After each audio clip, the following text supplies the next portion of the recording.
రేపు టిఫిన్ కొరదోశ చేద్దాం అనుకుంటున్నాను. అందుకు కొర్రలు గ్లాసు, ఒక గ్లాసు ఉద్దిపప్పు, ఒక గ్లాసు బియ్యం నానబెడుతున్నాను. ఇప్పుడు నానబెట్టుకోవాలి, 5-6 గంటలు నానబెట్టుకొని రాత్రి మిక్సీ పట్టుకోవాలి. ఒక 4-5 గంటలు నానబెట్టుకోవాలి బాగా. 4-5 గంటలు అయిన తర్వాత నానబెట్టిన కొర్రలు, ఉద్దిబేడలు, బియ్యం కలిపి మిక్సీ వేసుకోవాలి.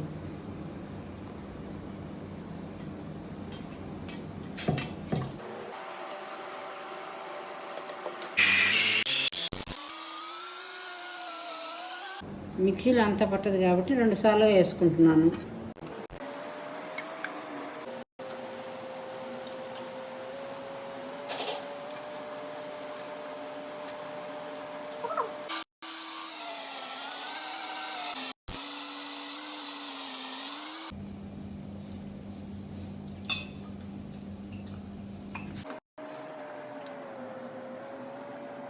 పిండి ఇలా మెత్తగా పట్టుకోవాలి. రాత్రి కొరదోశకు మిక్సీ పట్టుకున్న పిండి అండి ఇది.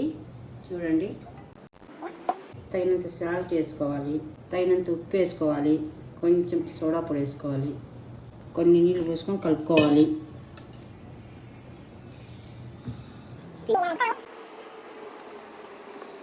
ఇట్లా పతలాగా చేసుకోవాలండి.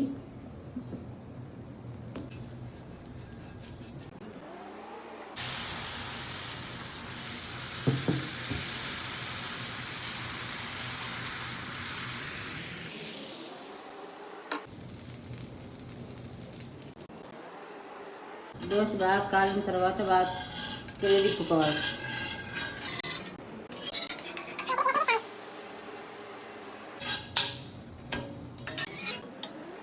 కొరదోశ రెడీ. మీకు నచ్చినట్టయితే సబ్స్క్రైబ్ చేయండి, లైక్ చేయండి, కామెంట్ చేయండి. Bye bye.